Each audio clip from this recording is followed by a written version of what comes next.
Welcome, and thank you to my video on how to maintain repeat clients and repeat client count.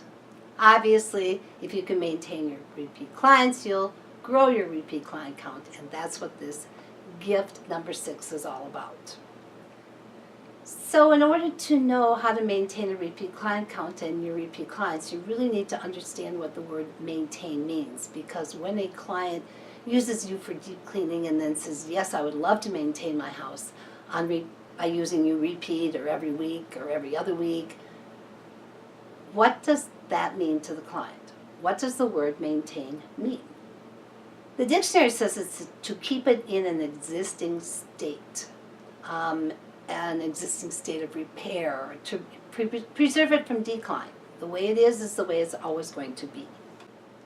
If your client is paying you to maintain their home on a weekly, bi-weekly, monthly basis, they are expecting their home to look exactly like it did when you got done with that deep clean. That is their level of expectation, and that is what they expect you to maintain. So in order to do that, there are 3 things you really need to have under control in your company, and they all have to do with cleaning, which is indeed what you need to get under control if you're going to have a large repeat client base. That needs to come first, foremost, and be given the most time of anything in your office, working with your cleaners. Making sure that they have all of the necessary tools that they need, the correct tools and the correct cleaning cloths. Secondly, they need to have a process. That process needs to be quality driven, but it also has to be efficient, because the trick is, how do you maintain a client's home at the same level it was after the deep clean, but spend a quarter of the time in that home that you did when you did a deep clean on a repeat basis? And last, and certainly the trick behind that happening, is periodic tasks. From time to time, you're going to see some pictures pop up on the bottom of the screen. These are all pictures that will substantiate what I'm telling you that I am seeing in the field. All these pictures were taken in the 41 office visits that I had, because I spend 8 to 5 each day, Tuesday through Friday, with the cleaners in the field. So I'm constantly in the clients' homes, and I know pretty well what's going on in those homes because of that time element. So that is the second thing I want to bring up, is every one of the pictures you're going to see is in the home of a repeat client. It's not an occasional client. It's not a one-time. Of course those are dirty. But these are homes that your companies have been maintaining for months now.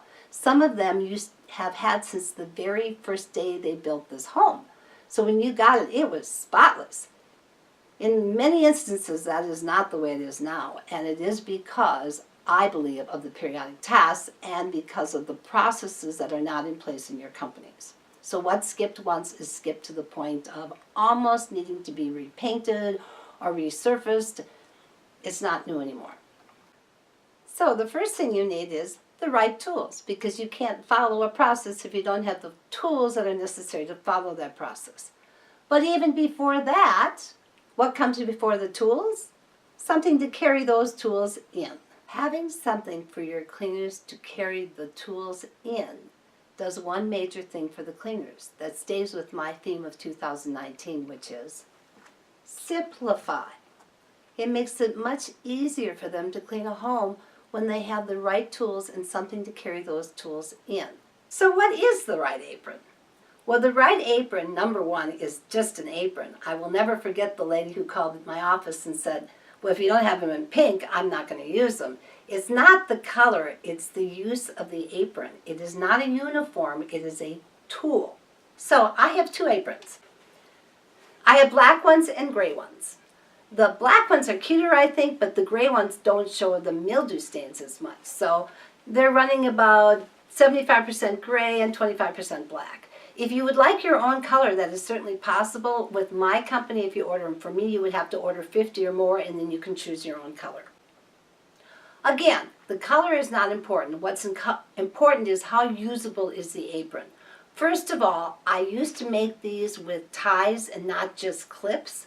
But I only do clips now because ties come unloosened as you're using the apron. You hang a bottle on it and then the tie loosens up and it's uncomfortable for the cleaner. So first of all, I believe it needs to have a fastener that is a clip that cannot come loose. You want aprons that are adjustable. This one will fit a variety of sizes of cleaners. You want aprons that have billowed pockets. This pocket is large enough to put at least 3 cleaning cloths in if you roll them. So you're going to need a variety of things in each one of these pockets. What's important is that your apron is lined so that you can put a damp sponge in the pocket and it won't get the cleaner's clothes wet because that's very uncomfortable. It's also very cold in the wintertime. Might feel good in the summer, but not particularly nice in the winter.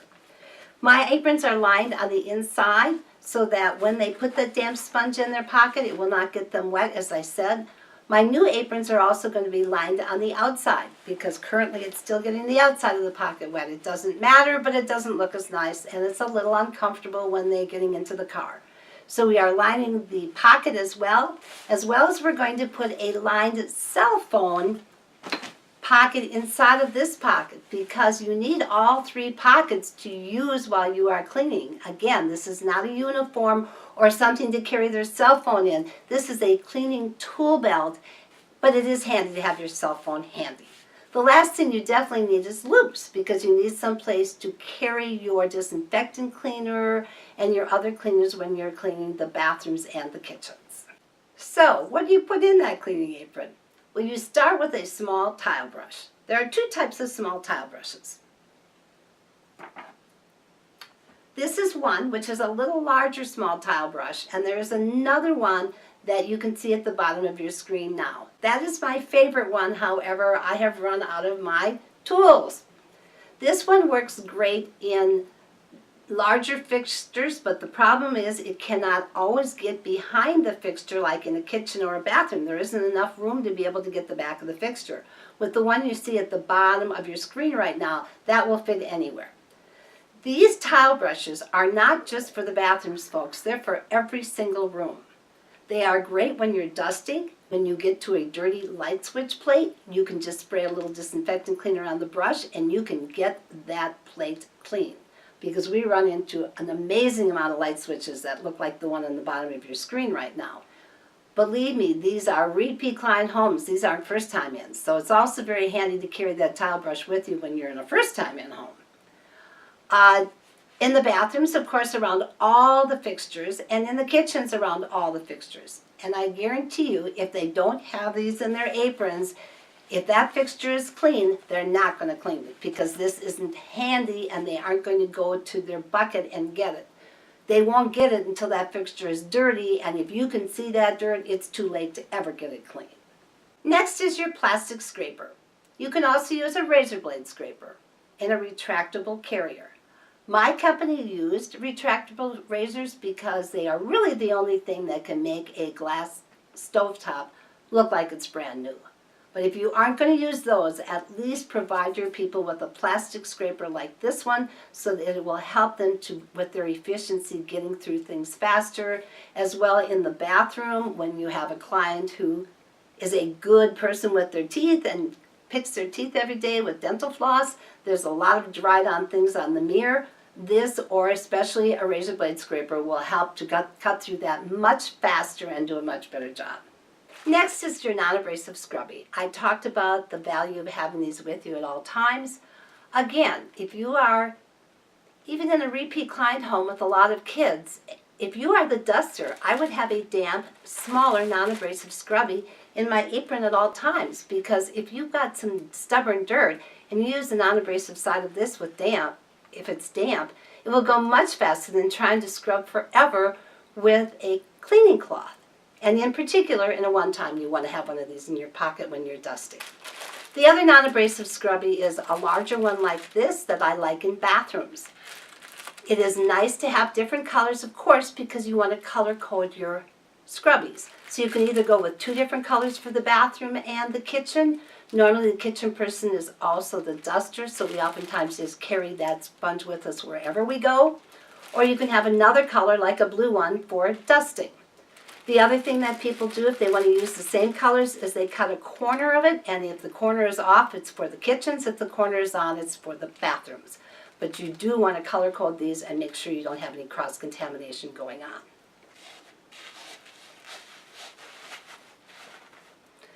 The next thing you need is your feather duster. You can also use a Swiffer. My favorite is the feather duster because if taught right, I actually think it does a better job than the Swiffer, or certainly as good as, and it's a quarter the cost. These, if you have a back pocket, is one in your back pocket. If you don't, what most people do now is they're putting them right here, because today's pants oftentimes don't have back pockets. You'll get very used to dusting and putting this behind. It's very quick. And the final thing that you want to have with you that you can put in the other back pocket or you can put in your apron is your whisk broom. There are two different kinds of whisk brooms again. One is a less expensive one that you can get at a dollar store for $1, but it isn't very strong, and your cleaners are going to love these whisk brooms. The other one you can actually get on Amazon, or you can get it at Speed Cleaning, and it is stronger, so that when you use this on sofas and things, it will do a much better job of getting the cat hair and dog hair off. Handy tool, you can use them for the refrigerator grate underneath the refrigerator. You can use it when they have a coffee table that has glass on it to get between the glass and the wood. They're handy, handy tools. Cleaning cloths need to be microfiber. They are without a doubt the best cleaning cloth there is. They should be color-coded, depending upon the room you're cleaning them in.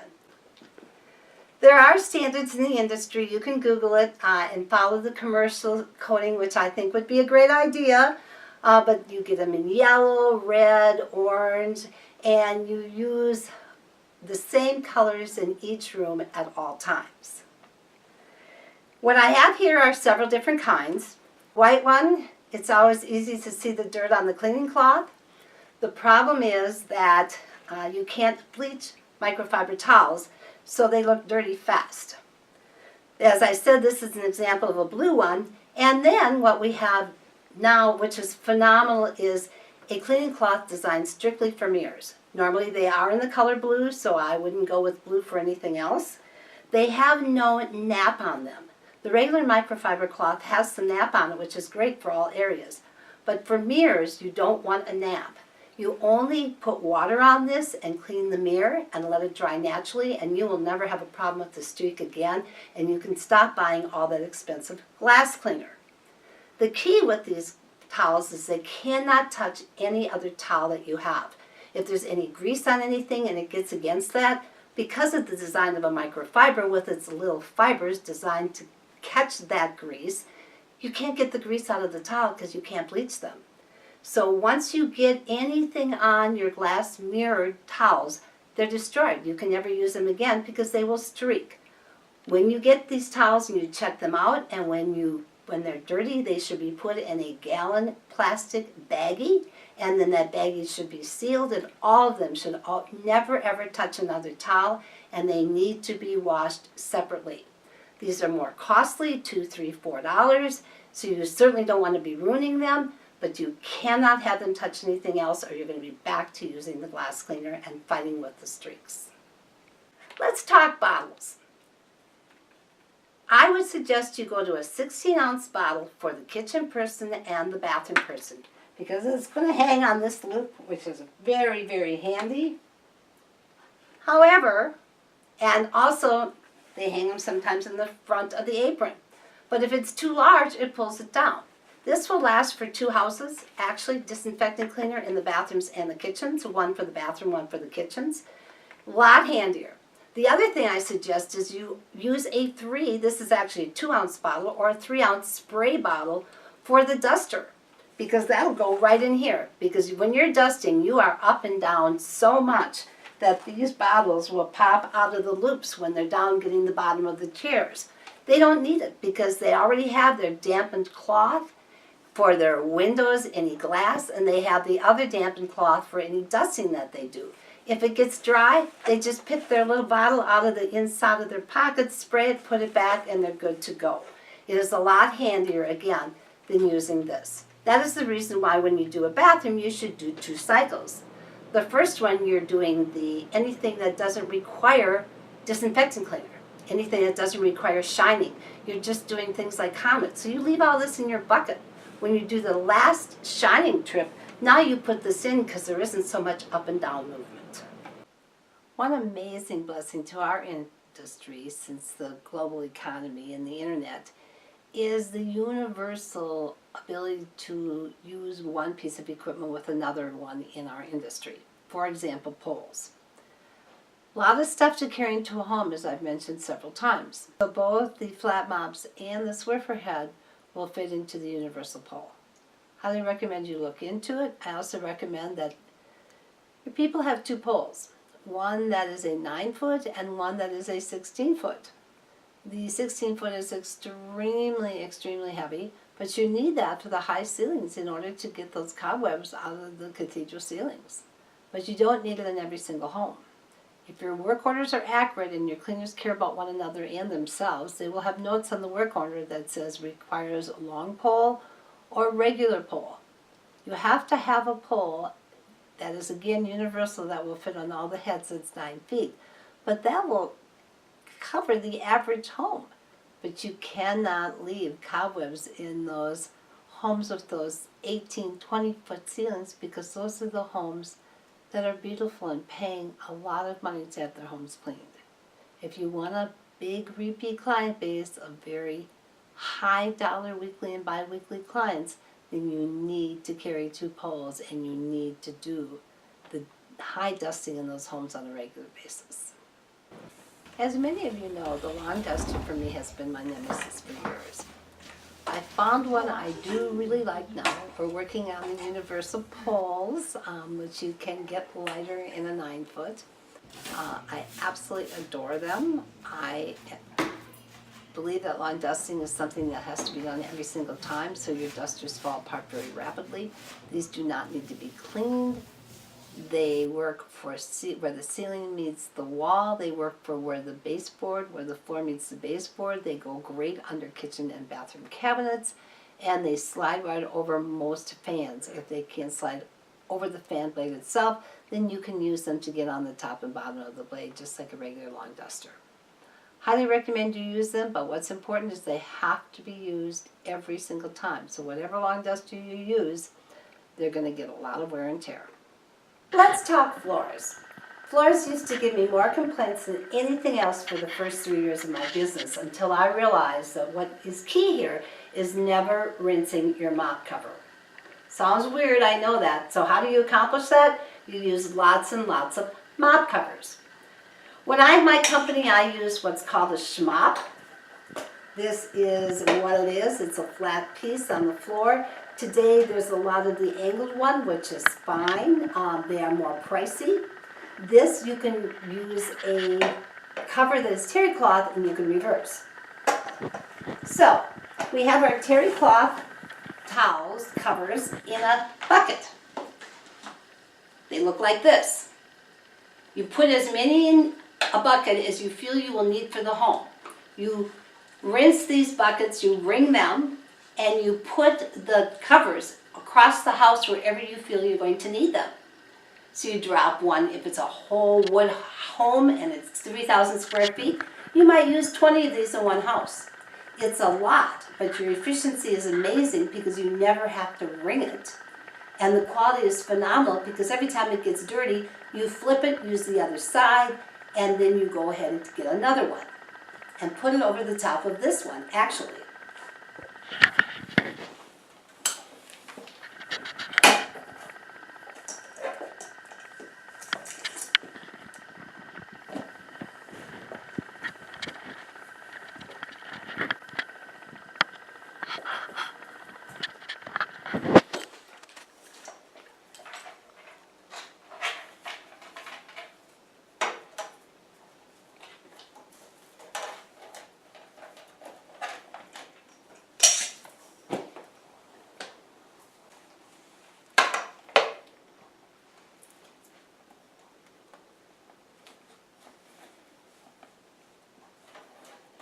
Actually, the best way to do floors is a trick I learned from Gosha Baron in Chicago, in Elmhurst, Illinois. And that's, don't use the swipes, use towels. Wonderful idea. If you are using the mops that are angled and they are totally microfiber, and they have the very expensive cloth microfiber covers that go on and off, they run anywhere from $5 to $7 a piece. You can't use 20 of those in the house, you'll go bankrupt. At least count them in and out so you're sure you don't lose any. But Gosha came up with the answer of why not using a microfiber towel. So you do it the same way as the Mop Covers. You get them all wet. When you're done with getting them all wet, you throw them on the floor wherever you feel you're going to need one.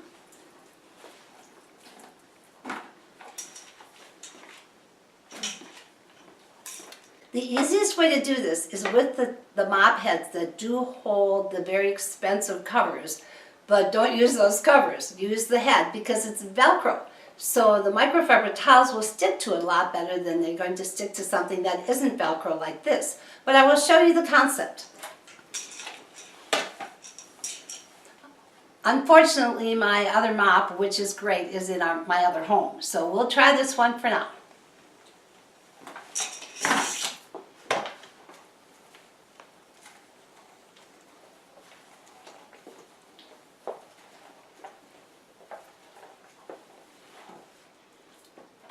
So that is the concept. Again, when that towel is dirty, you're going to flip it over and use the other side.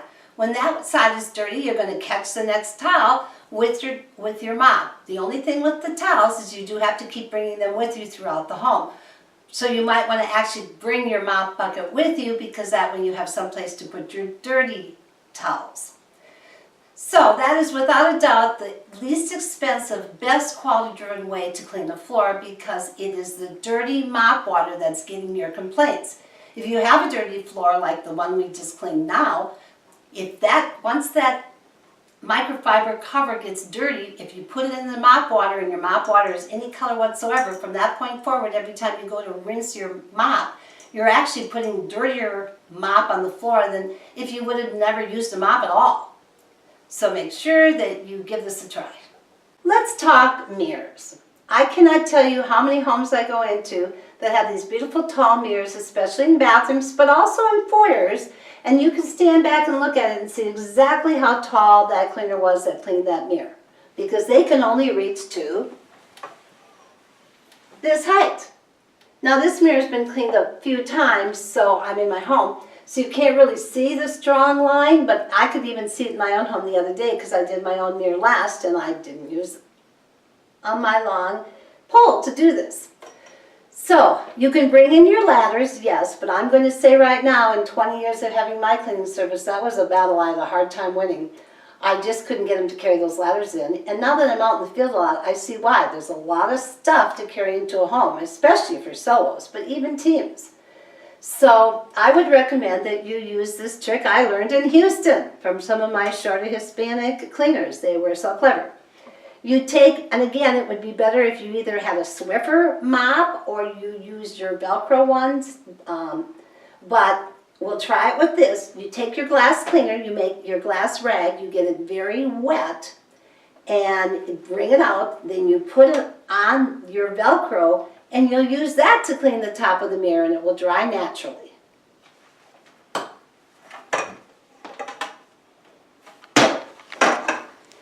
Key to making this work and work well is to make sure that you are doing this every single time you clean this repeat home. If you start out with a home that's very, very dirty and the top of that mirror is dirty, this will not be sufficient. You will need to get your ladder, do a good job, and then every single time you clean it after that, if you use this, you will never need that ladder again. Let's talk vacuum cleaners. Many companies still only carry one vacuum cleaner into a home, especially if it's a solo or a team of two, because again, there's not a lot of people to help carry. And there isn't a need for two necessarily as far as everybody having something to do when there's only one person. But there is a need if you want to do a quality-driven job. This is a great vacuum cleaner. It also has a phenomenal ability to drop all the way to the floor. So when we're in this dining room and we want to do underneath this dresser, aha! we still can't get all the way to the back of the underneath the armoire. And you know when people are sitting in this dining room table, they're going to be able to see underneath there. So as good as these are, and I will also say that I don't feel that they pick up on wood floors as well as the mini vac, you really have to carry 2 vacuums if you really want to do a quality job. Because wood floors are what's happening now, and you can see all the way under any piece of furniture on a wood floor. The Sanitaire mini vac can be bought on Amazon. They're very inexpensive, anywhere between $100 and $120. Watch your sales. But they're very powerful and they get under anything. So we can take this mini vac and get right away underneath this armoire and get all the way to the back.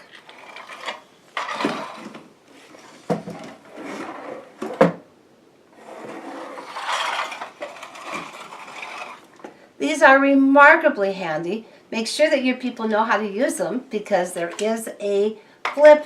One side gives you a brush and the other side gives you no brush.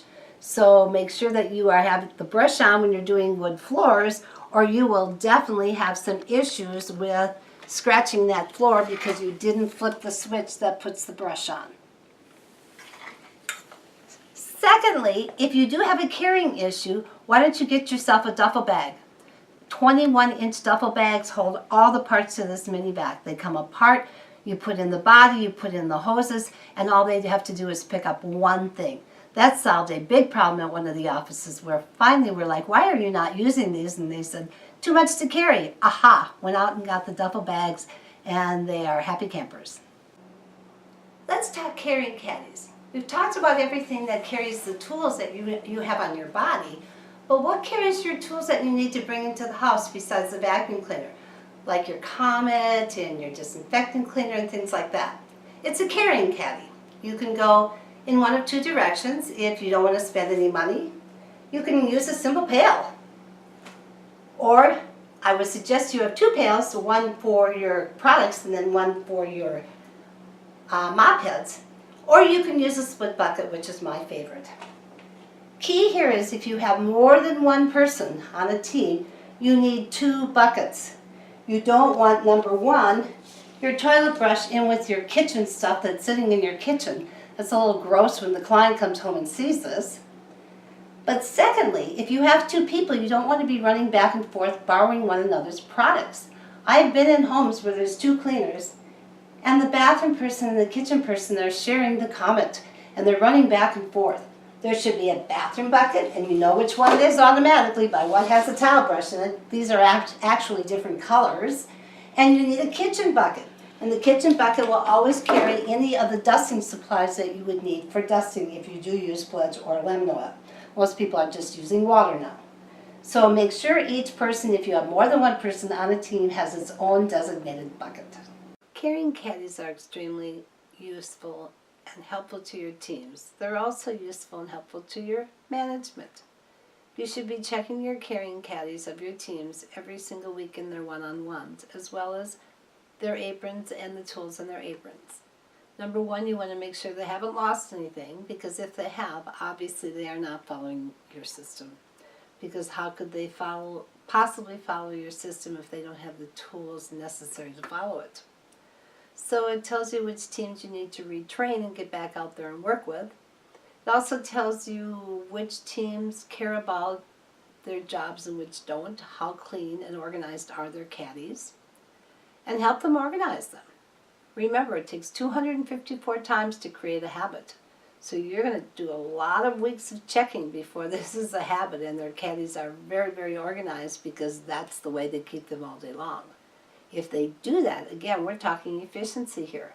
If they can go right to the item in their caddy that they need to get rather than having to dig through a million things to try and find it when they need it, and things in their caddy that aren't in their apron are occasional items that are used occasionally, then they need to be where they belong so they can grab them rapidly. So make sure that that is part of your weekly one-on-one. It will save you more money than you can imagine in efficiency in the field.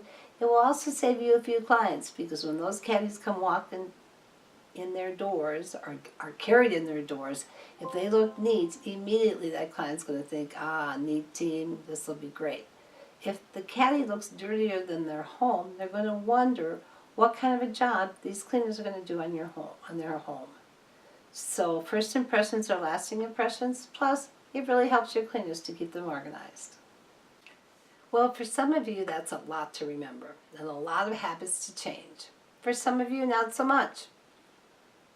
But I guarantee you, those are the habits and those are the changes, if you are not using them, that can increase your efficiency and your quality tremendously, and also have a great impact on your internal attrition rate, your cleaners turning over. Because it's easier for them to do their jobs, their tools are better, it's not so difficult, they're not constantly fighting something that doesn't work. And although it's a lot to remember, it's not quite everything. I believe in my heart that the key to a repeat client for the rest of their lives is periodic tasks. Things that you don't need to do every single time, but do need to be done occasionally. For example, kitchen cabinets. A lot of the companies I worked with were attempting to clean the fronts of the kitchen cabinets every time they cleaned them. Now again, just like the mirrors we talked about, cleaner can only reach so high. So actually there were some homes with the white cabinets where I was starting to see a tad bit of a line between the very top of the cabinets and the rest of the cabinet, because they were white and they cleaned as far as they could reach every single time. As far as bringing in a ladder and doing the top of it, really never crossed their mind, and probably won't until they really see a major difference between the two, or unless you have it regularly scheduled.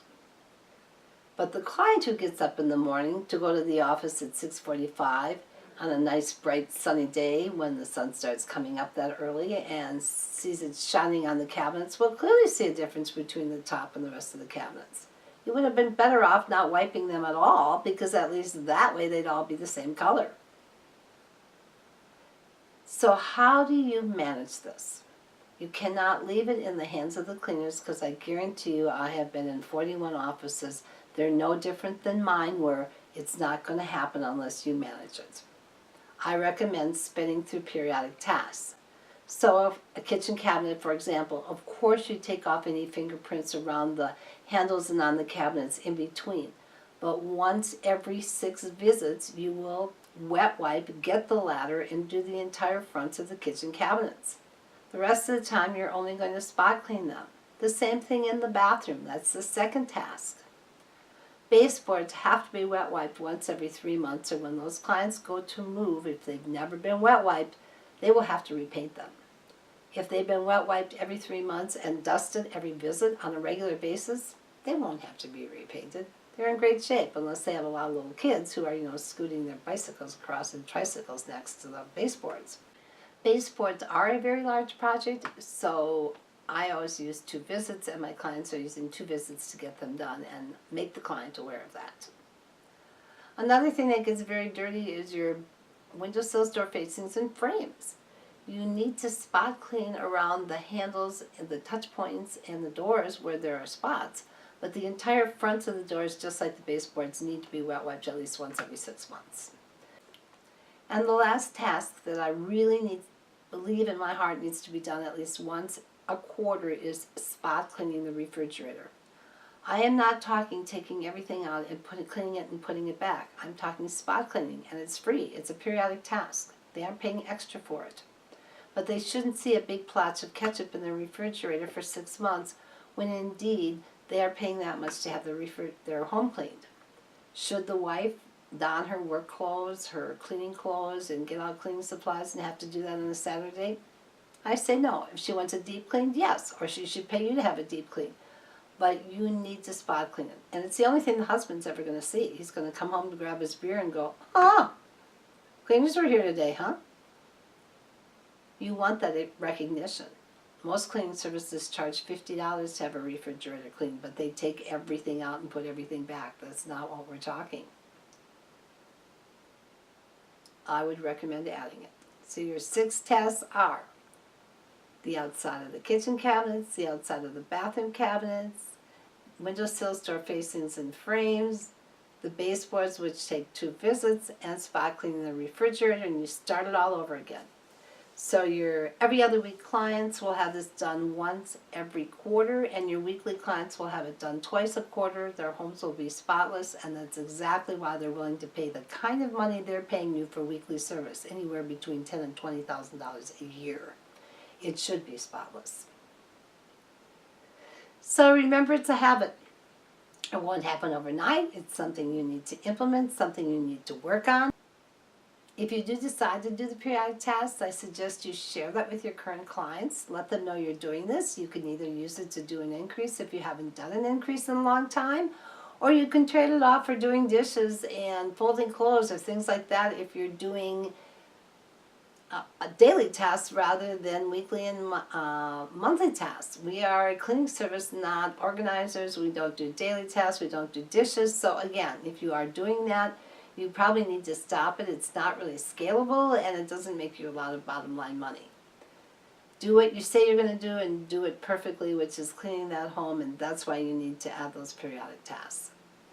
How do you pay for them? Well, if you add the aprons and you get efficient and you don't go back and forth with wasted steps, they can save 15 minutes a home. Many of my owners have told me that.